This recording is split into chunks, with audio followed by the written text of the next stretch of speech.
Porque eu falei, eu preciso entender, eu preciso buscar isso aí, procurar me informar, me entender o porquê. E tirar esses porquês da mente, né? É lógico que ninguém vai sanar 100%. Não tem como. Não tem como. Mas assim, tentar minimizar esses porquês da existência, o porquê do eterno. Deixa eu só falar um negócio aqui rapidinho. A galera tá comentando. Se tiver pergunta, gente, pode mandar pergunta aí. Thiago responde. Não, quem responde hoje aqui é o Paulão. Aqui. Paulão é o. Mas pode mandar a convidado. pergunta que a gente vai. Se a gente tentar responder, se não souber, a gente pesquisa e responde no próximo. Com certeza. Mas os comentários aqui tá meio que assim. Rapaz, tá bom demais. Melhor podcast, vai voar alto. Olha só, que bem. Amém. Deus seja louvado. Deus seja louvado. Vamos pro próximo tópico, só pra gente. Já passamos de 1 hora de... É provável que não termine aqui. Eu tô vendo. A gente já passamos... Quanto tempo, Max? Já? 1h30? 1h30 de podcast. Mas... Parece 10 minutos. Né? É que Tá bom. o papo Quando tá é bom. bom, quando é bom. Tem só um minuto. Quando ainda éramos solteiros, né, meu irmão mais velho, Leonardo, Daniel e eu, a gente chegava em casa do trabalho, a gente nem tirava a mochila das costas, ficava falando sobre Bíblia. A gente ficava lá 2 horas falando e chegou do trabalho com a mochila das costas, nem tirou a mochila de tão gostoso que é falar Da palavra verdade. de teologia em assunto e outro, e a gente não parava nem um minuto. Eu sei que a dona Adriana fica meio nervosa comigo por causa disso. Não, às vezes eu falo pra Dai, você acha que eu tô meio bitolado? Porque às vezes eu fico falando só de... Desculpa. Falando de Bíblia, falando de palavra, falando que eu ouvi uma coisa, Porque eu sou assim, quando eu descubro alguma coisa nova, eu tenho que compartilhar. Isso aí é bom. Eu falo, Dai, eu vi isso aqui ó, no livro, eu vi isso aqui, tá na Bíblia, não sei o que, eu vou falar. Agora, quem entrou no meu radar agora pra fazer essas coisas é o Thiago, né? Tá certo. Irmão, o que tu acha disso aqui? Tá ótimo. A gente liga e passa um tempo conversando sobre essas coisas. Eu fico pensando, eu falei assim, a irmã Daiana tá uma arara, porque... Não, ela é tipo, uma das minhas mais incentivadoras. Assim. Mas isso é só um parênteses. Isso é coisa de homem. Homem faz isso. Homem tem amizade assim, né? Na base do intelecto, de compartilhar informação, de querer aprender, de querer ensinar. É isso. Sobre uma coisa nova, eu preciso contar com um amigo meu, preciso fazer ele, né, entender isso que eu estou entendendo agora, participar desse momento. E isso é mais coisa de homem. É muito comum homens irem para bars, né, ficar conversando depois do trabalho, depois da igreja, e discutindo ideias, argumentando. E quando a gente... acho que vocês também têm essa sensação, quando nossas esposas estão conversando com outras mulheres, são assuntos mais do dia a dia, normais. Roupa. Pai, você vai arrumar uma confusão, você fica falando Não. Eu assumo, porque eu não tenho esse medo de falar que homens e mulheres são diferentes, então joguem pra mim, deixa o Thiago lá. Então, as mulheres vão falar de temas mais superficiais, né? Quando assim, estão jogando conversa fora. É claro que elas, né, são tão inteligentes quanto nós, não é isso que eu estou falando. Mas você sabe o que acontece, Paulo? Hoje tem uma coisa tão chata, esse mimimi ideológico, que você não consegue nem falar que o homem é diferente da mulher, e ele Eu consigo, eu falo. Sabe, é um negócio tão absurdo de entender isso, que são 2 seres que são diferentes e que se completam, que se você for falar que a mulher, ela é sensível por natureza, os hormônios dela fazem isso, ela ser assim. A mulher é diferente por natureza e por essência. Mas hoje em dia tá difícil, né? Com não sei quem, não sei se foi com minha esposa, eu tava falando que dentro da igreja a gente tem um hábito muito esquisito. Por exemplo, se a gente tá lá na rua, lá fora, não é que é desrespeitoso, mas assim, você é homem, você vai falar com uma mulher, você pega na mão, você cumprimenta, às vezes você dá um beijo no rosto, um abraço. Chega na igreja, é assim, mano, o que muda lá fora com sua irmã que está dentro da igreja que sabe, professa a mesma fé? Eu não estou falando que você tenha que ser desrespeitoso nem nada disso, nem que você tenha que sair pra ação todo mundo, não é isso. É que a forma como você trata a pessoa lá fora, você trata diferente aqui. Por quê? A Bíblia tem resposta para isso também, você sabia, né, Paulo? Boa, então Você vai lembrar, não? Manda aí. Manda aí. A Bíblia também tem resposta para isso. Pedro, quando estava com Paulo e os gentios, ele comia e agia como os gentios agiam. E aí quando chegava Tiago, que era da circuncisão, ou seja, vamos dizer assim, o pastor da igreja, né, Tiago chegava, era aquele cara mais sério, mais pá, né? E aí quando Tiago chegava, Pedro, envergonhado, se afastava dos irmãos. Isso é uma coisa meio psicológica, né? E aí Paulo faz o quê? Paulo observa isso. Paulo era meio psicólogo também, né? Filósofo, psicólogo e tal. Aí Paulo observou isso. Paulo falou assim, então, por que você, quando chega Tiago, você muda o seu jeito de ser? Isso é meio que natural, por conta de que a gente vive, nós cristãos, né? Vivemos uma vida secular e vivemos uma vida religiosa, né? Cristocêntrica, né? Então meio que tipo a gente se policia porque pensa no que o irmão vai pensar, se vai causar algum constrangimento, é meio natural assim. Sei lá, eu tenho meio que penso que não é legal tratar. Eu acho que se eu for tratar com todo respeito aqui, eu vou tratar com todo respeito aqui. E não quer dizer que a forma como eu trato aqui seja desrespeitoso, que eu não possa utilizar do outro lado também, né? dentro da igreja. Eu estou falando isso, né, em questão de tratar as crianças, tratar a mulher, tratar o homem, tratar o adolescente. Você é a mesma pessoa dentro e fora, né? Exato. Eu particularmente, eu tento ser. Eu tento ser o Maurício lá, eu tento ser o Maurício dentro da igreja. Ainda que às vezes a gente, como o Paulo, pise no calo de alguém, porque a gente expressa o que a gente pensa. É que eu não tenho esse ímpeto de simplesmente... Eu falo e acabou o assunto. Não, eu sou mais podado, eu fico mais na minha. Eu sou muito observador, eu observo muito para depois eu ter uma opinião sobre aquela situação. E eu sou muito mais... como é que você fala? Melindroso, né? Sou mais... Vou mais com calma para tentar chegar num denominador comum. Assim, seja bom para ele, seja bom para mim, seja bom para todo mundo, e vamos que vamos. Parafraseando. É um político, né? É um político. Que é um sanguíneo, né? Vulgo político, não. Sanguíneo, não. Sanguíneo. Não, eu acho que você é melancólico. Melancólico? É. Será? Explica esse negócio aí que ele estava falando, né? Antes que o só para deixar claro, a gente estava falando sobre temperamentos, aí o Paulo deu uma explicação legal, bem bacana, acho que bem válida. Tá se aprofundando na questão aí, futuro. Alguém que eu não sei. Psicólogo, Paulo. Não tá longe disso. Bom, é que como gestor, né, da minha profissão, trabalho cuidando de pessoas, a gente cuida de pessoas para que as pessoas gerem resultados. Então precisa prestar atenção no ser humano e aprender a lidar com aquele ser humano.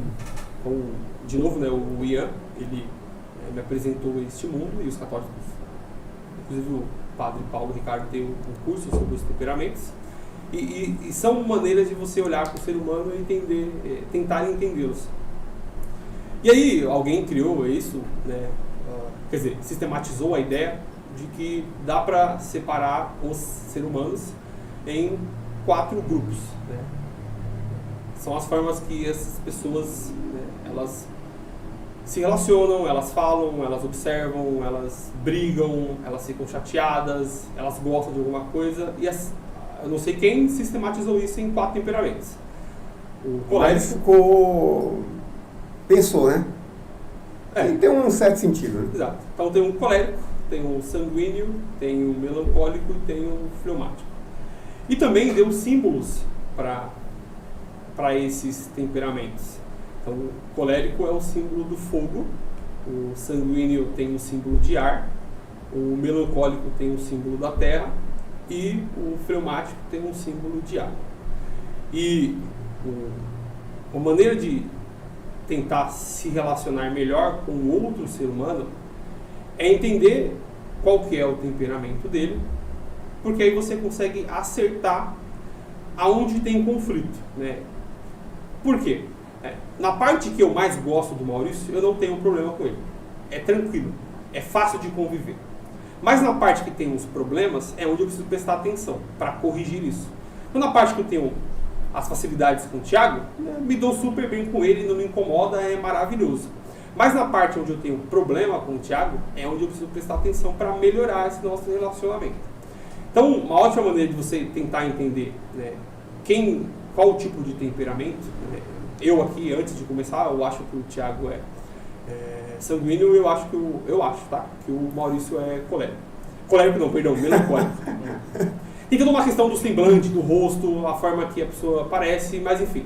Dá para fazer pela data de nascimento, só que aí já é um pouco mais de astrologia, não é a minha área. Mas enfim, olhando para as pessoas e olhando os defeitos. Então, por exemplo, sanguíneo. Eu acho que é o Thiago também. Quais são os defeitos do sanguíneo? Gula, né? Nós somos gulosos. Negativo. Calma. Tudo combinado isso aqui. Calma, não tô falando de comida. Tô falando de gula no sentido de tudo que você gosta, você quer muito. Isso é carne de jabá. Não, mas eu não tô falando de comida. Não tô falando só de comida. Bom. Então, descobri um podcast novo. Vai ver aquele podcast até acabar. Isso é verdade. Eu faço isso. Isso é verdade. Calma, aí por exemplo, aí eu acho que o Maurício é colérico e fala, eu também sou assim. Então calma, né? Eu não tô aqui dizendo que não tem exceções, né? Acaba que todo mundo tem um pouco de tudo, né? Mas você dá. Então, o nosso pecado capital, né? Luxúria e a gula. Né? Temos esses pecados dentro de nós. Isso. Exatamente. E aí, a forma que é mais difícil de lidar com o sanguíneo, por exemplo. O sanguíneo, ele quer se expandir, ele é o ar, né? Então ele expande muito fácil. Ele está em todo o ambiente, ele chega em algum local, ele aparece. Por mais que ele seja quieto, é difícil um sanguíneo tímido, né? Mas por mais que ele seja mais ponderado, ele vai aparecer. Ou vai ser a roupa que ele vai colocar, ou é a forma que ele vai falar, ele vai se relacionar, ele vai aparecer. Já o melancólico, ele é mais tranquilo, é mais frio, né? Então olhar o elemento terra, né? É frio, é passivo, é controlado, é muito mais racional, então pensa muito antes de falar alguma coisa, né? Você falou que gosta muito de ouvir, depois tomar as decisões, né? O melancólico, ele é mais frio, mais quieto, e ele é facilmente marcado. Então, você pega um objeto, né, e faz pressão no solo, você tira o objeto, o solo continua marcado. Então, a terra, ela absorve, porque aquilo começa a fazer parte dela. Então, o melancólico, ele vai pensar muito mais. Eu sou melancólico. Eu falo pra minha esposa que eu sou uma represa. Então, é alguém mais frio na hora das emoções também. Então, alguém vai contar piada. Eu e o Thiago vamos rir, se acabar de rir, o Maurício, beleza, legal. Então, a gente já expande logo. Contou alguma coisa pra gente, engraçada, a gente ri da gargalhada e abraça. Nós gostamos de abraçar, de envolver. E o melancólico é mais frio, já vai ser um cara mais fechado, vai falar mais baixo, vai falar devagar, já é um cara mais, né, ponderado. O colérico, né, você falou de Pedro, né, Pedro já é o colérico, já é o cara explosivo. Então o símbolo dele é o fogo. Então o fogo faz o quê? Queima, consome, né? E tem o colérico que ele incendeia tudo e ele nem sabe que ele tá com fogo em tudo. Então ele pra ele é a coisa mais tranquila do mundo. Na hora, o lado difícil de se relacionar com o colérico. Que ele estoura muito fácil, ele explode. Sai queimando as coisas e quando vai ver a floresta tá pegando fogo. Aí depois tem que ir lá tentar acalmar. Então, as reações do sanguíneo e do colérico são muito rápidas. Então, eu imagino o Thiago sendo sanguíneo, as reações são muito rápidas. E nós somos, né, o sanguíneo, né, difícil de marcar. Né? Como é que você marca o ar? Né? O ar está aqui, né? Então, passei a mão, tirei a mão, o ar já passou, envolveu. A terra, como eu falei, ela é fácil de marcar. Coloca o objeto, pressiona, tira o objeto, está lá a marca do... Né? Dizem que tem pegadas, né, dos astronautas lá na Lua, né? Então é fácil de marcar a terra e dura por muito tempo. Facilmente de marcar. Já o sanguíneo é difícil de marcar. A gente perdoa fácil, por exemplo. A gente perdoa fácil. Né? Tranquilo. Fácil de perdoar. O colérico, o melancólico não. Ele fica remoendo aquilo, é mais difícil. Pensa demais, então fica remoendo, né? Porque é facilmente marcado. Então, a água, o fleumático, é difícil de marcar também.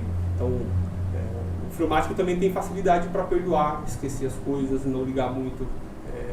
para isso, enfim, um monte de coisas que dá para falar. Mas é interessante, viu? É bem legal. Eu não sei se quem que é, mas eu vou buscar saber depois. Vamos buscar. Vamos. E os dons espirituais? Gosto. Então só no segundo tema, tá? Está só no segundo. Eu acho que a gente vai marcar um outro podcast para terminar tudo isso. Porque isso aqui, ó, vai dar o que falar. Vai demorar bastante. Vamos falar dos dons espirituais. Qual é a sua concepção? Eu sei que você aceita os dons espirituais, certo? Eu creio na continuação dos dons, né? Não creio que cessaram. Sensacionalistas é os que acham que cessaram lá na igreja de Atos. Que os dons não existem mais. Então eu creio na continuação dos dons, né? Todos eles. E eles são fundamentais para a igreja de hoje e para a nação como um todo. Foram disponibilizados por Deus para serem usados como ferramenta, né, na construção de uma igreja, né, manter uma igreja, para que haja manifestação da glória de Deus. Então, eu não tenho nenhum problemas com os dons, porém, entretanto, todavia, eu tenho medo de algumas pessoas que usam essas entre aspas, né, ferramentas para chamar de dom. Então, por exemplo, né, vamos falar aquele dom da palavra, pessoas que pregam, que diz que tem esse dom.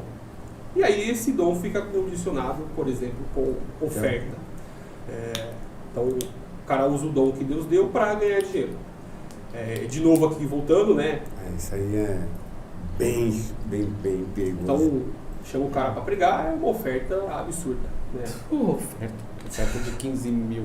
Salário, né? Eu já me pediram uma oferta uma vez. Tá, e só uma coisa que eu tanto conheço pessoas assim, como já tentei convidar pessoas assim e descobri que essas pessoas pediam muito dinheiro. E aí eu não sei aonde que tá, que dom é esse, né, que Deus deu. De pedir dinheiro. Deve ser dom de pedir dinheiro, essa é boa. Deve ser. E é possível também ver isso em vários lugares. Pessoas que dizem ter o dom da cura, então vão lá, eu oro por você, mas me dá aí uma grana aí. Não, para não ficar tão pesado, né? Eles falam uma oferta. Uma oferta. São uma oferta alçada. Oferta. Então, e eu tenho dó daquelas igrejas, né, que querem chamar, né, pregadores para visitar, e aí o cara vai lá e... Pensem numa igreja pequena, uma igreja pobre, que mal tem ali o dinheiro do aluguel para pagar. E aí vai um cara lá e pede 150 reais, 100 reais para pregar domingo. Né? Às vezes o pastor daquela igreja nem tem aquele dinheiro. Né? Mas ele fica condicionado naquela de chamar alguém de fora, porque vai ser uma bênção, não sei o que, chama a pessoa. E o cara no final ele quer dinheiro. Quer bagunçar, vai despregar o que o pastor ensinava. Provavelmente. E no final o cara vai sair com o bolso tranquilo, entre aspas, né, a troco de oferecer para a igreja essa ferramenta, esse dom que Deus deu para ele.